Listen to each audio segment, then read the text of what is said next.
Right, let's get started. Good morning, everybody. Hello, hope you're having a great morning wherever you're joining us from today. We're really delighted to have you here with us. And thank you for your feedback on bounties. We wanted to know if you're new to this over this issue. This was a nice marketing smart move, we think, by Mars Wrigley last week, who apparently never had any intention of permanently removing bounties from their celebration tubs. It was only for a limited edition tub, but they managed to score amazing free publicity from the likes of Richard Osman, Lorraine Kelly. There's a nice little tweet here from Tetley's jumping on the bandwagon. Even Dan Walker ran a poll, and I don't know if this influences you to know that Piers Morgan thinks that bounties are the best chocolate in the world. Either way, they're changing their mind now. Oh, good. Either way, lots of free PR oxygen for celebrations. Really good. But moving on. So I'm Sarah Whiteman from Acteon. I'm here with my colleagues Owen Rose and Rebecca Trigg. We're all in a physical room together as well as in the virtual room with you. And over the next hour, we'll be sharing ideas and examples of what we're calling smart moves, how to identify those small things, small actions that deliver big impact. And if that sounds a bit too good to be true, I think we've got some really interesting food for thought and examples and ideas. And we'd love to hear your comments as we go through the chat. So I'll hand over in a moment to Owen. I know there's, sorry, just go back. I know there's lots of you today who already know us, but for others, just want to give a little bit of background about Acteon for context. So it's really good to have new connections here with us this morning. Acteon's a communication and learning agency, and our work is focused on helping people and organisations achieve positive change. And that can mean all sorts of different things, but basically wherever there's a need to influence internal audiences. So it spans compliance, onboarding, leadership, operations, change. And we work with all sorts of different clients, just a handful of them popped on the screen there. We create solutions based on whatever best fits our clients' objectives in a really wide variety of formats, right, from music videos to virtual workshops, e-learning, escape rooms. There's usually a whole blend of different types of things in a campaign. And we bring our experience and insights to help our clients define their strategy and test and evaluate different approaches. So just a quick note before I hand over. We'd love to hear your thoughts as we go through the webinar, so please do type in the chat, but just make sure you're using the everyone option in the drop down. I know we're all super used to Zoom by now, but just in case you've forgotten, it's that little everyone option. And we'd love to hear what you think as we go. So I'd like to introduce Owen. Owen Rose is our managing partner at Acteon, and he'll be explaining what we mean by smart moves, what it's all about. So over to you, Owen. Thank you very much, Sarah. That's great. And hello, everybody. Great to have a chance to chat with you this morning. So I want to just start, really, I suppose, by hopefully giving a bit of a useful indication of what this webinar is all about, really, and where we hope the value lies in thinking about smart moves in the way that we do. So just want to set the scene by thinking, you can probably cast your mind to when businesses are trying to make change, when they're trying to influence performance and development, when they have maybe a problem that they're trying to tackle. It's very easy to rush to the quick solution, the familiar ways of doing things. And perhaps we might think of that effort looking something like this. Quick bit of insight, going to a familiar or tried approach, and then quite a lot of time spent on the execution, so actually working to solve that problem. And what we're trying to encourage, and what we try to do with our clients, is maybe spend a little bit more time in that insight phase, really understanding a challenge, what it means for the people who are involved in that, and trying to identify those efficient, powerful solutions, those smart moves that actually mean you can save time and save money on the execution, but perhaps get at least as much impact or even more impact than maybe using some of those conventional, tried and trusted channels. So that's really what we mean by a smart move, really understanding the problem, spending time doing that, and finding the most efficient and effective intervention. It's about those small things that lead to big impact, and often it's about doing more with less. And that's something obviously that is probably quite a pressing issue for a lot of organisations at the moment. So we want to, that's kind of the context to what we're thinking about when we talk about smart moves. Achieving more with less, or those occasions when less is more. So to kick off the webinar, get everybody a little bit involved, and hopefully, energized a bit this morning. We've got a quick round of everybody's favourite quiz, I think, with more or less. So we're going to ask you just a few very simple questions to which the answer is either more or less. So let's start off with a nice easy one to start with, staying topical. Almost as significant as the issue with bounties. Liz Truss was Prime Minister of the UK for 49 days, set a new record for the shortest term of office. But we wonder if you know whether the average lifespan of the mayfly is actually more or less than 49 days. So we'd just like to put the poll out there. Thank you, Sarah, for activating that. What have we got? We've got a bit of debate. I mean, the mayfly is known to be short-lived, but was it a short-lived? Are they typically as short-lived as Liz Truss was? But so we've got a majority for less here, and actually, of course, that is the correct answer in this case. So we'll just click the poll answer so we can move on. The average lifespan of the mayfly, thank you, Wikipedia, turns out to be about 24 hours. In fact, it turns out that actually it can be very variable, and some only live for a few minutes, others live for several days, but the average is about 24 hours. So it is actually less than the time that Liz Truss was in office. Let's go to question 2. So here's a question: global human population, 7.98 billion, estimated this year, nearly 8 billion. But the question is the number of cigarette butts discarded each year more or less than 7.98 billion? And this is going to have relevance later on in the webinar. So let's see, more is trending quite strongly. Yeah, I think that's, you can probably see where this one is headed. Okay, you've got a strong majority. This audience is very switched on to these more or less questions. Of course, that is correct. In fact, it turns out that, astonishingly, apparently, the number of cigarette butts discarded across the world is 4.5 trillion, so considerably more than the entire human population.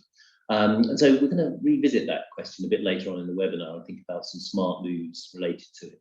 But I'll just press on with the next question.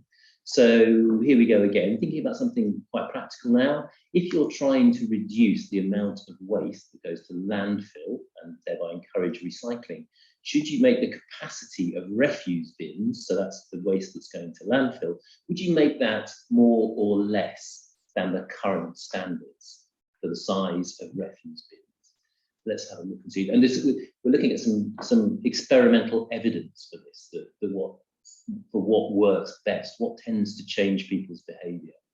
Bin it to win it, absolutely. So again, our very insightful audience, obviously a lot of very experienced people in the discerning Acteon audience, of course, right, again, strong majority in favour of you would actually make them less. Interesting idea. I think people who've said more, that's perfectly sensible, counterintuitive suggestion, and there's absolutely no reason that wouldn't be the case. But it does turn out that if you make refuse bins smaller where they are placed alongside recycling bins, then you do get more recycling. So that might seem fairly obvious, but actually it's a very simple, smart move. It's pretty much cost neutral. You make the refuse bins a bit smaller and you promote the behaviour that you want, which is recycling. Okay, so that was one little smart move we can think about that I think we're probably all quite familiar with that influences people's behaviour. Let's just have a look at one other last question in our more or less quiz, which comes from a study, again, this has been studied, which is a behaviour change challenge for nursery school operators, having a problem with parents being tardy in picking up their children, which means extra staff costs, the staff have to hang around, and other challenges for nurseries. So when a nursery school introduced fines for late collections of children, did this move result in more or less late collections? What do we think as a group? So basically, if you turn up late, you're going to get fined. You're going to have to pay for that behaviour choice, we might say. Okay, a little more split here. I think, you know, obviously the intention was to have fewer late collections, but we've got a majority in our audience saying that it resulted actually paradoxically in more late collections. And it turns out that is exactly what happened. And this is not anecdotal. This is actually from a peer-reviewed academic paper looking at this in Israel, I think it was, where it turned out that the move to introduce fines for late collections, which should have been a disincentive, actually increased the number of late collections. And the explanation was thought to be essentially, you're giving people permission to do this. You're saying you can do this, it just costs you. So it actually made people more inclined to do it. They obviously saw that the cost of that extra payment was worth the benefit of the convenience to them to arrive a bit later than they would have been. So there's a move that actually turned out not to be so smart. And I think that's something important that we want to think about in the webinar, is that the importance of really trying to understand the dynamics of the situation you're trying to influence, the people who are involved in that, and the choices they're making, and how that understanding can lead you to find the genuinely smart moves that can bring the impact that you want. So a few examples there, a bit of fun with that, but I think you can see the direction that we're headed in. And why we think about this sort of thing at Acteon, I mean, those of you who know us or have worked with us will know that we are a behaviour-driven organisation. We see behaviour and behavioural change is really important for us. And the reason it's so important for us is because, obviously, I think we can all agree that the success of any organisation is dependent on what its people actually do. The choices and actions that people make at work are what leads to the outcomes that you get. And crucially, you know, there are, in so many areas of work, there are crucial moments that matter, where the choices and actions that people take have a big impact on outcomes. And you can think about this in all sorts of areas of business. So imagine that your organisation is trying to make a transition to hybrid working. There's all sorts of factors that play a role in whether that kind of approach will be successful. But in the end, it will come down to behaviours like, does someone switch their webcam on when they join a virtual meeting? Do they participate actively in virtual meetings? Actions like that. You might, in your organisation, be trying to promote an inclusive culture. Again, big, complex challenge. And many ways you can think about doing that. Many things go into making an inclusive culture. But crucially, what will really determine it is key actions like, what does someone do when they hear inappropriate language in the workplace?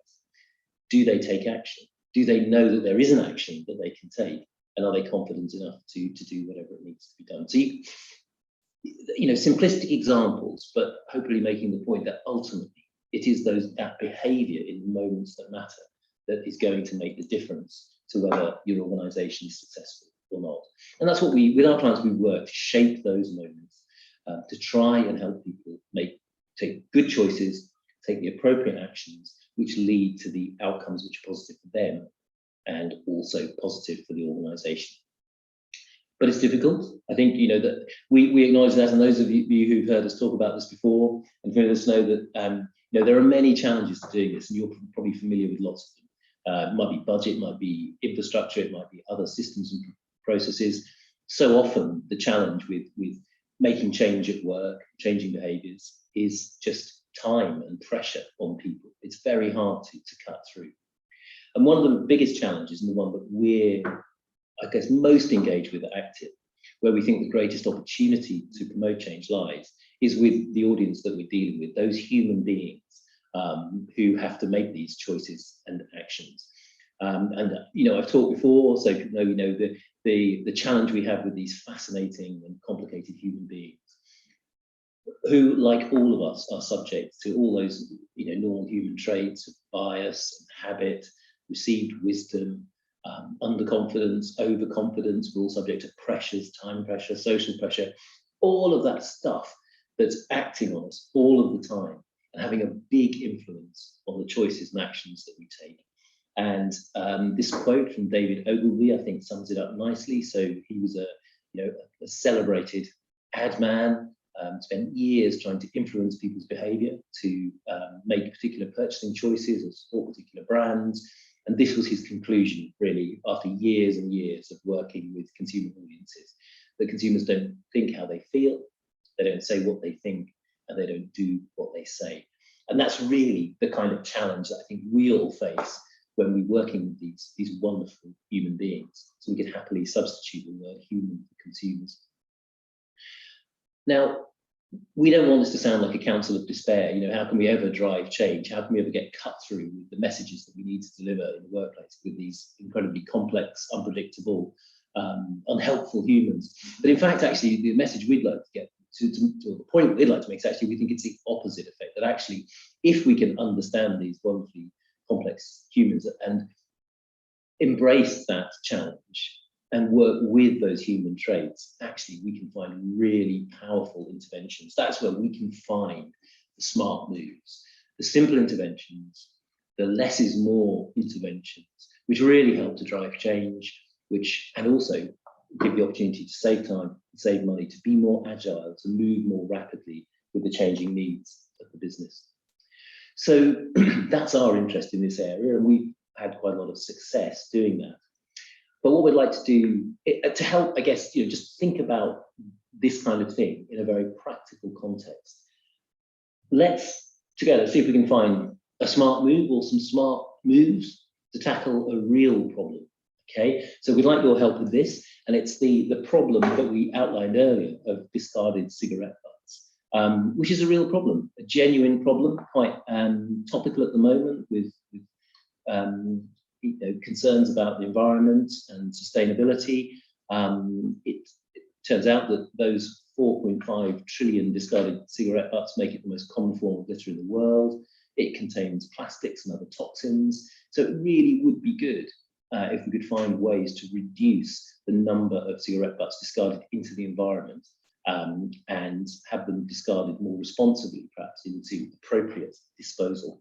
So that's what we'd like to think about. So how can we think about smart moves to help smokers dispose of their cigarette butts in a more responsible and hygienic manner? So it'd be really great to get some ideas coming through on the chat. So things we're going to be thinking about. If you think about what we were just talking about human behaviors, what's happening in that moment. So the moment that matters here is the moment that the smoker finishes that cigarette and is deciding what to do with the cigarette butt. Are they going to make the effort to look for somewhere to dispose of it properly? Are they even thinking about it? Are they even engaged? Do they know that there are toxins and plastics in that? And that's going to have an impact on other people. I wonder if they're thinking about it at all, whether it's just a habit. You absolutely. smoke so many of those that you just absolutely. Cool, that habit. One of the hardest human behaviours to tackle. Absolutely. Okay, so that's actually making the thing more attractive, perhaps, so you're less likely to do it. Reuse returnable deposit. I mean, obviously that's the kind of thing that's been tried before with other items. Can they see the bin? That's a really good idea. Do you make the solution more obvious? You can squish it on the floor, so it's maybe attached to other behaviours. It's not quite as simple as just chucking it away. Biodegradable cigarettes, absolutely. Packet of cigarettes, absolutely. Yeah, I like that, Ellie. Biodegradable cigarette butts. Oh, yeah. Oh, that's right, the Don't Be a Tosser notices. Yeah, which is interesting. So that's a very Australian campaign, Don't Be a Tosser. I guess which speaks to that, your sort of identity yourself, isn't it? It's trying to cut through that habit and think about how that behaviour frames you to other people. Loads of great ideas coming in there. I think we're going to move on to show one smart move, which is currently having quite a lot of impact. But say, this is not the answer. It's not even necessarily the best answer, but it is a smart move that's proved very powerful. And it's called the ballot bin. So it actually makes the business of discarding your cigarette butt into an action, a choice, and hopefully, quite an attractive choice in the sense. In this case, it's a slightly frivolous one, but it's something to engage with. I think it ties into the suggestion that came in on the chat. Sorry, I couldn't see who it was from. Make the bins more obvious. It's a way of doing that. It's making it not just a bland part of the environment, but something that you actually interact with. And this has been trialled in a lot of areas. It's being used quite a lot in the UK. A lot of councils are trialling it in public places. You can change the question and have fun with it. There's an example for a Newham council in London who've actually used it to survey people. They have one in a prominent public position, and they've said, what would you like to see here? And the choice was between a community garden or a children's play area. So they were actually giving people a chance to interact and influence their environment. So a really, really neat idea, a smart move, and crucially in this case, one where there have been quite extensive trials, there's been a lot of evaluation done here, and there is clear evidence that this is changing behaviour.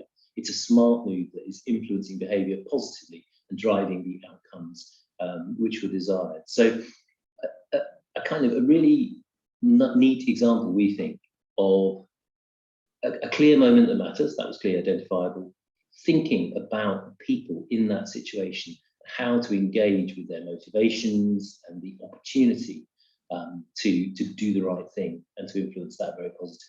So great, so that's a nice little worked example.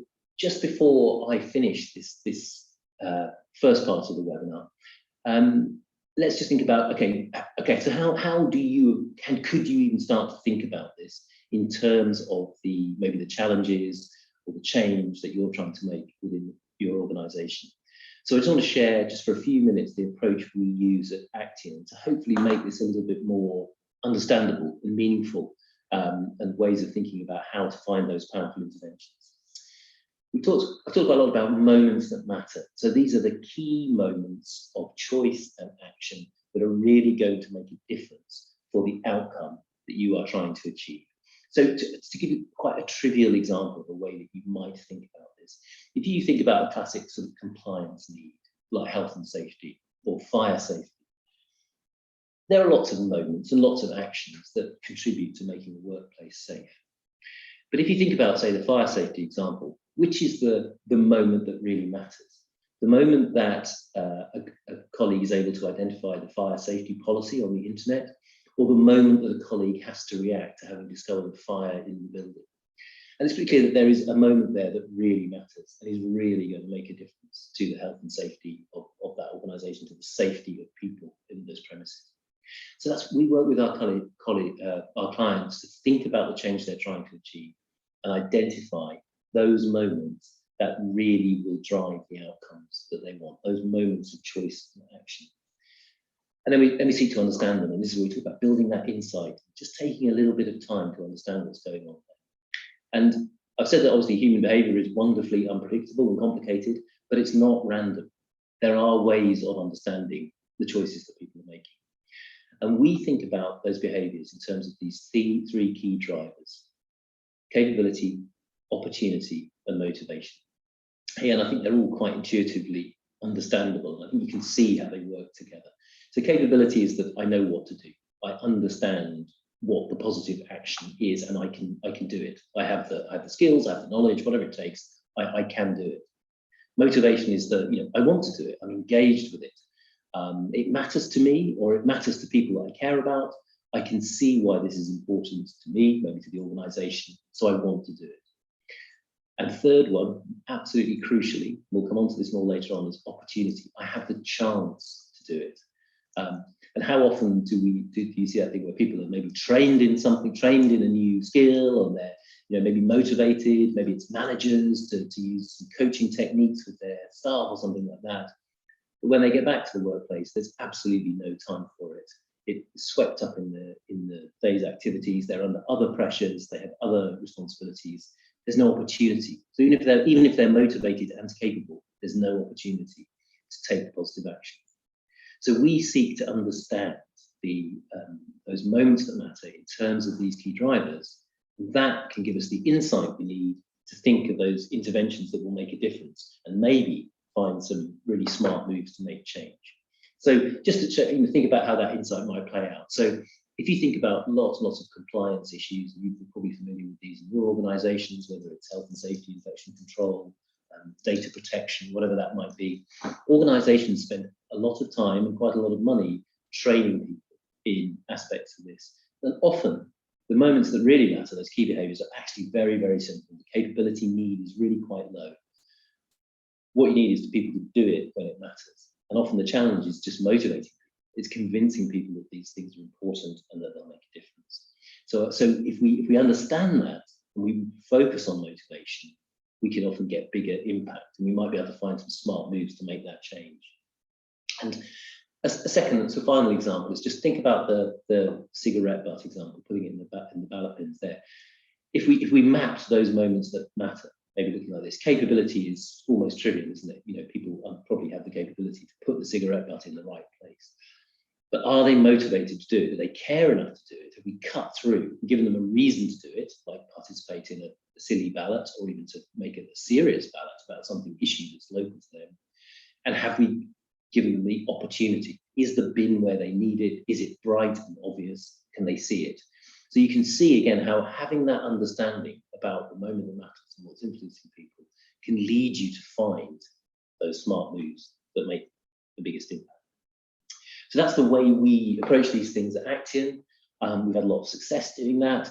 The way that this manifests in terms of what the smart moves look like can be very, very diverse. It might be, quite often it's digital interventions, it might be movies, sometimes it's training. We can make training much more powerful by taking this approach.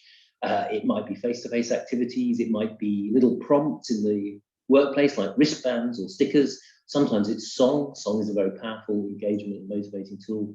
All sorts of potential ways in which you can influence motivation, capability and opportunity and get impact. So that's the end, as it were, of part one. But to look at this more practically in terms of some of the specific things that we've done, and also I think to be honest and open about the challenges of doing this. We acknowledge it's often not easy to think in these slightly unconventional ways, to think about doing things differently. So we want to talk about that. We want to be open about that and think of some of the ways to overcome those challenges. But to do that, I'm going to hand back over to Sarah and to Rebecca. And so thank you all for part one, and I'll continue to be involved in monitoring the chat as we move on to part two. But Sarah and Rebecca, do you want to pick up and talk to us a bit more about the realities of doing this? Thank you very much. That's really good, and thanks everyone for coming to the chat.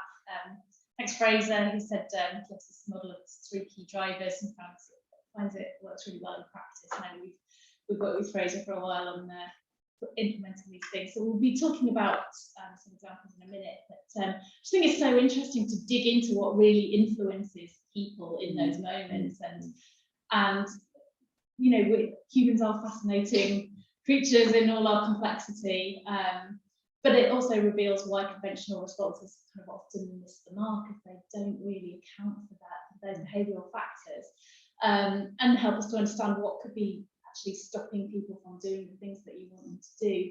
So we're going to dig into some examples in a minute that illustrate this approach in practice and some of the projects that we've worked on. And as we go through, please do continue to type your comments into the chat, because it's brilliant to hear from you, hear your thoughts, hear your questions, so just encourage you to do that. So I'd like to introduce my colleague Rebecca Trigg, who is one of our most experienced and creative consultants at Acteon. So over to you, Rebecca. Thank you. Do I need the magic microphone closer to me? Hopefully you can all hear me. Nice to see everyone, or not see everyone, nice to know everyone's there this morning. Yeah, so this bit, I'm just going to talk to you first of all about 3 examples from client work. And the reason we want to do that is to acknowledge that we're all practitioners, L&D, comms, engagement, change. So what does that actually look like in the real world at work? Some of the things that Owen's been talking about. And the way we're going to do that, I'm going to give you 3 examples, we'll work through them, and give you a bit of background, and also tell you a bit of the insight that we got in the early stages of each project. And then I want you guys to, we're going to do a bit of polling again, and I want you to say whether you think the primary driver is capability, opportunity or motivation, okay? And then I'll tell you what we did. So first example, COVID 2020, I'm sure you all remember it well.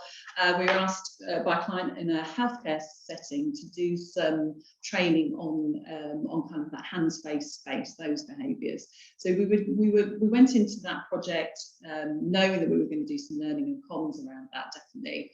But crucially, we really wanted to hear from people on the front line as well. So one of those, the key behaviours that they identified was that they wanted people to sanitize their hands every time they switch tasks. So getting up from the computer, going somewhere different, or just going into a different room, you had to sanitize your hands.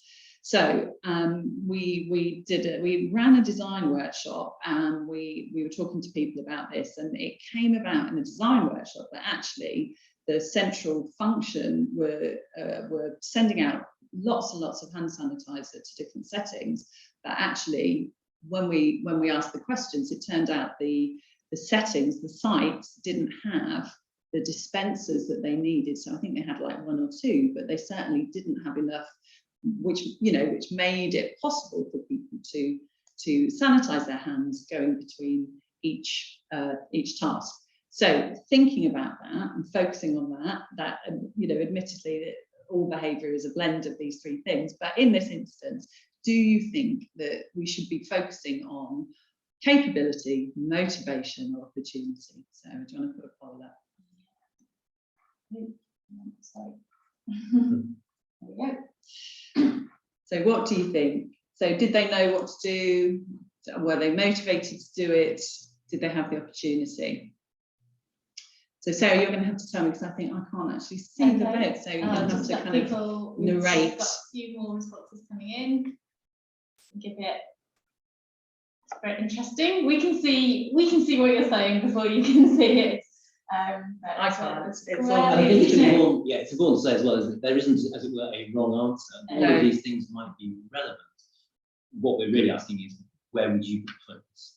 Yeah. And see if that aligns with where we put focus. Yeah, it's true. Okay, so you can see 77% people said this was opportunity, which is really true, because actually, if you think about it, no matter how good the learning and the comms is, if the hand sanitizer wasn't there, then people can't sanitize their hands. So I think a lot of it is habit and embedding it into the flow of work, reminding people, but crucially, have they got the opportunity? Have they got the equipment, whatever they need to do that behaviour? So that was a real example of, let's focus on the opportunity. And I think because we had that design workshop, people were able to unpick that a bit and resolve that problem.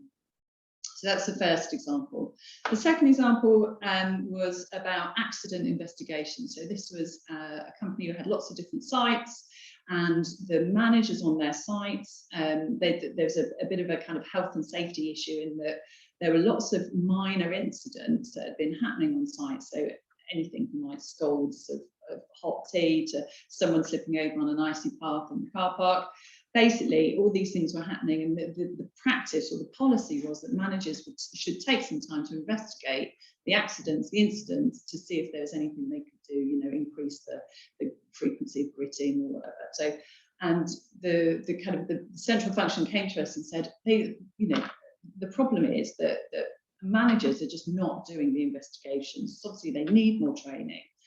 And then during the insight phase, something came out of the questions when we were talking to the managers, and it turned out the policy and the process was really clear, but it was about 60 pages long. Massive procedural document that they had to go for seemingly minor incidents. And what that meant was that the accidents weren't getting investigated. So thinking about that situation, for managers, time poor, busy managers, did you think we need to focus on capability, motivation, or opportunity? So another poll. And again, I feel like we should have this disclaimer written on the bottom of the webinar, but all behaviour is a mixture of these things. But for this one, the primary driver, what do you think it was? Still got a few answers coming in, so I'll just give it another few seconds, but add in what you think. Please choose. I think it's a classic scenario, isn't it? Time poor managers that need to do these things that can potentially have a really high impact. So if you think about managers caring for their colleagues, for the people visiting their site, it's not that they, well, it's interesting. It's not that they don't care. It's just that the nature of how their busy lives are running, that they've never got around to it. So motivation, yeah, I mean, you're right. I would say this is primarily a motivation project. Actually, what I really like, sorry, just on that Yeah. previous one, what I really like about those poll results is that almost reflects because we think about these things as a mix of these three elements, but what we're trying to obviously encourage here is to think about what's the primary one, but we would take account of the other two as well, and it's nice to see a poll that sort of reflects probably where we put emphasis across the project on those three things, with the primary one being motivation. Yeah, it's true. So I think the key driver is actually saying, this is really easy. This doesn't take long. You can do it. It's super, super simple. So what we actually did was we reframed it. We gave them a guide, which we called Take 20, and that we did some campaign elements to it, but essentially it was really distilling the guidance into a one-pager that showed that you could do these investigations within 20 minutes. So the message was, it doesn't take long, and it's a classic less is more project, because if you take 20 minutes to really focus on something that is going to prevent a future accident, that is a massively, it's a high impact piece of operational work, isn't it? So that was Take 20, and yeah, it just seemed too time consuming, really. Right, so the third one is busy managers again. Busy managers.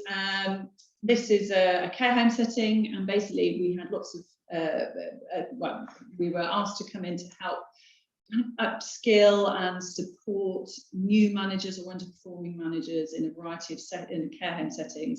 And what we needed to do was really help them in planning, prioritization. You can imagine in a busy home, you have daily tasks, weekly tasks, things that are really important for them to get done. But actually, what they were finding was that in some homes, the manager just wasn't as good as their top performing managers. So, was that a classic training project, or, was it something else? What do you think we should focus on there? Busy managers, is that motivation, capability, or opportunity? Because what we wanted them to do really was to, I suppose, have a clear way of managing their time most effectively, most efficiently. So how are we doing? Yeah, the response is coming in. I'll give you another few seconds before we end the poll. There's some hold music. Yeah, we do some other ways. Drum roll, drum roll, drum roll. Refer you back to our previous webinar on using music. Yeah, exactly. Which we're not doing. Okay, I'm going to end that. Yeah. Thumbs up. Yeah, capability, and I mean it's a mix. It really is a mixture of both, because it's a mixture of all three again. But capability is a big thing. So what we created was a diary, which was a kind of almost like a series of checklists. But it was a moment, in those moments of deciding how to spend my day, what I focus on, have I done everything. It was a big piece of performance support that enabled them to get things done at the right time, make sure they were focusing on the right tasks. And crucially, it was a practical way to kind of develop those new skills. So they're actually doing it as they work. And we do like a solution that works in the flow of work. Okay, so yeah, I suppose just reflecting for a moment that all of those things came in as after a request for training, and actually training, I think, as Owen was saying, is often a part of the blend that we develop, whether it's classroom training or online training. But we really look for those opportunities to boost the most important actions and most important behaviours, and that can be anything, as Owen said, anything from stickers and wristbands and all sorts of things. So. I mean, I think it's worth reflecting as well that, as Owen said earlier, it's not that easy to do. We know that. So Sarah, I think you're going to focus on that. And we do know that focusing on those desired behaviours really does lead to better outcomes. But we are, as Rebecca says, we're really aware and we acknowledge that it doesn't mean it's easy to do. So we're interested in sort of finding out a little bit more about where you're at the moment. I'm going to pop up a poll. And we'd like to hear kind of your current situation. Is your organisation open to using sort of behavioural interventions in the way that we're talking about? This may not be a straightforward question to answer, of course, but just give a sort of quick indication. Yes, completely, we're already using these ideas with success. We've tested a few ideas, it's kind of in progress for us, or somewhat. It's very different from what we're used to, but there's an openness to thinking in this kind of way. Or not yet, we're just not programmed to think this way. You know, it's difficult to get started.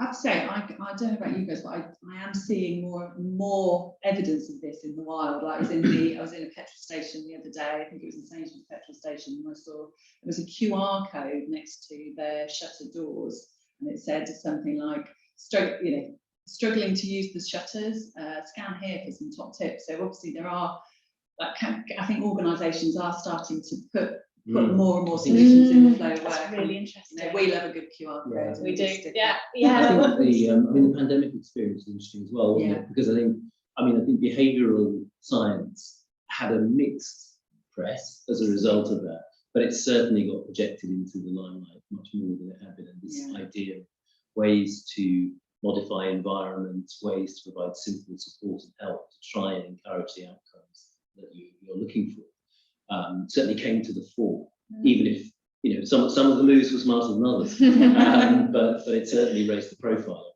Yeah, that's what happens when government gets hold of good ideas. So that's really interesting. Hopefully you can see the poll results, which is that I suppose the balance is right in the middle there. So maybe you've tested a few ideas, or there's an openness to trying things, but it's different from what you're used to. So that doesn't make it easy to do. And that is stop showing that. That's certainly in line with what we hear from our clients. It can feel hard to do for many reasons. And organisations are basically just a collection of humans. We're complicated creatures, and those biases, those tendencies, those human characteristics show up in our systems and our processes and our decision making and the way that things are set up in organisations. And we hear various things. Next slide, please. About the kinds of obstacles that do crop up. These are the typical of the kinds of things that we hear. I won't go through all of these, but just to pick out 2 or 3. This one in the top left. My stakeholders think everything matters. So what we're getting at there is that sort of burden of knowledge, where when people, maybe they're experts in something or they understand it in its complexity, they know the 60-page document that comes to describe a policy or an approach to something. It can be really hard when you know that much to take your head out of it and think about a single thing that you want to focus on. Or this one in the bottom middle, training is our default way of solving problems. We come across that so often. And it kind of fits that category of nobody got fired for doing the same thing. If that's the way that an organisation recognises that they're used to solving problems, then it's the safe thing to do. And you know that your job's safe if you deliver a training course.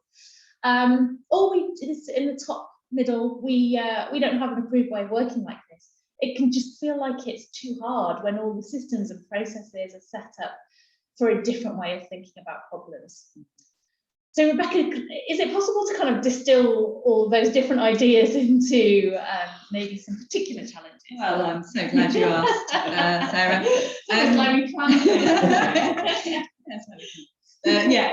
think I have to say different organisations will have different challenges, and it really depends on the context, I think, for people. But some of the things that we have seen, and I think I've personally noticed from working with clients, I think it's actually harder than it seems, or less common than it seems, to be able to focus on actions and behaviours. I think over the last however many decades, we've been really focused on building knowledge and have this idea that you inject knowledge into a person and then they behave in the way that you want them to. And I think it's only now that we're starting to unpick that bit in the way we're talking about today, really. So, drilling down on specific high impact behaviours. So that's certainly one. There is this action bias, as we might call it, that desire to do something. So when someone comes to you and says, "Can you help me with this thing?" You say, "Yeah, sure. Let's book a training course. We'll get someone in. We'll do some coaching. We'll create a nice RISE module or whatever that thing is in response to it." And I think we all want to be helpful. We all want to do something straight away, and it feels like taking the time to do that discovery, insight, research, whatever you want to call it, that empathising with people and what's actually happening in the moment, that feels like an extra thing to do sometimes. So I feel like there's some friction there, certainly for organisations. And then lastly, we talked about it a bit earlier, but the processes, the structures, the reporting, the budgets, it's quite hard to work in this way, especially if it feels like this is a new way of working, and it takes time to embed new processes and new ways of working.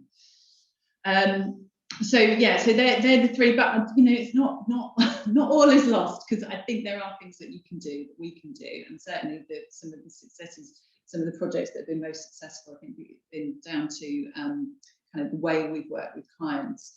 And the first one, so this idea of being able to identify behaviours and actions, I think experts sometimes find that hard to do, but actually the people who are doing those behaviours, the frontline colleagues, the people who work in the stores, the people who are support workers or care workers, or actually delivering whatever it is you want that behaviour to be, they're really good to talk to. So they know what the right things are, what the successful behaviours, those high impact actions are.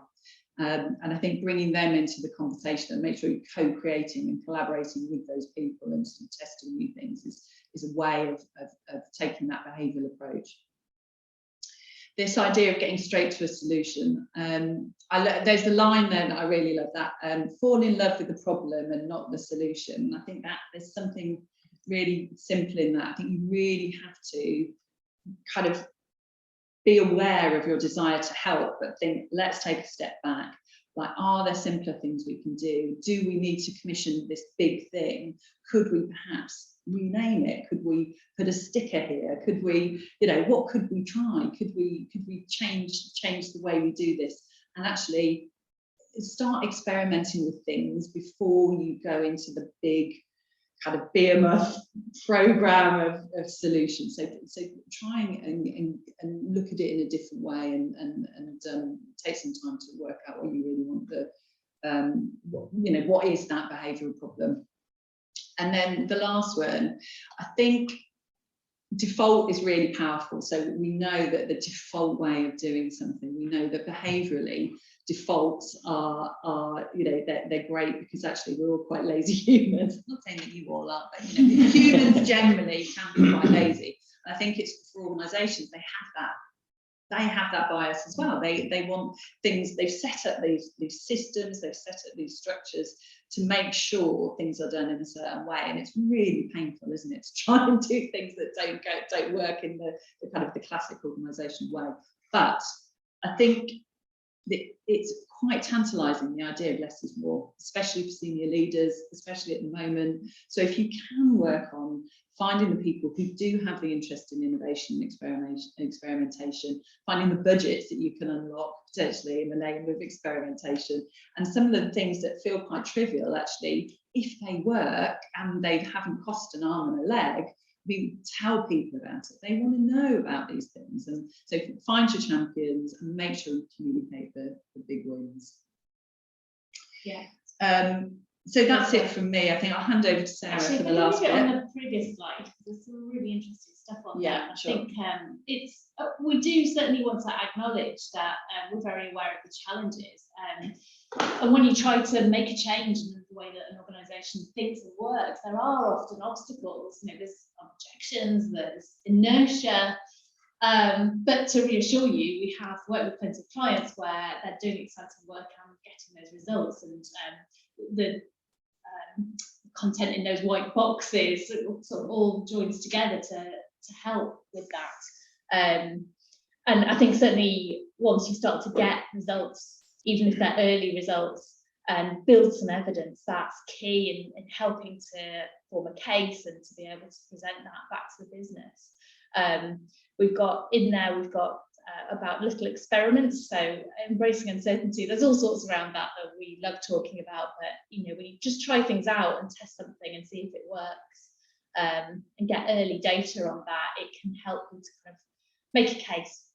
So yeah, sorry, Karen. I think, well, and just the other observation I think that's worth making is that we almost always find, I think that the idea of co-creation is so important. So we find very much when we're working with clients on these things, it's almost always someone within the client organisation who has the critical insight or who brings something which reveals what's really happening in these moments that matter, and often that's where the smart moves get found. So it's often the case that actually the solutions are kind of there already, but it's reframing the challenge. It's spending a bit more time on that insight phase, as Rebecca described, falling in love with the problem a bit, actually allows those to be found, and then that's what leads to, to go back right to the start of the webinar, that ability spending a little bit more time on insight to reveal what's really happening in the moments that matter, and then actually finding the solutions which are going to save you time and save you resources, save you money, but still bring the most significant impact. Absolutely. I think there's some interesting thoughts in that third box as well about find your champions. So we went to a conference last week called Driving Change, which had some really interesting speakers who work in sort of change management, change leadership roles. And one of them on a panel was talking about understanding what will resonate with different senior leaders. So when you need to make a case, understanding what it is that each of those individuals will care about and what it is that you can help. Those people are human as well. So on this whole theme of connecting with humans, we need to make a case for a particular person in a different way. I like what Joe's popped in the chat about David Allen always says to hire lazy people as they find the most efficient way to do something.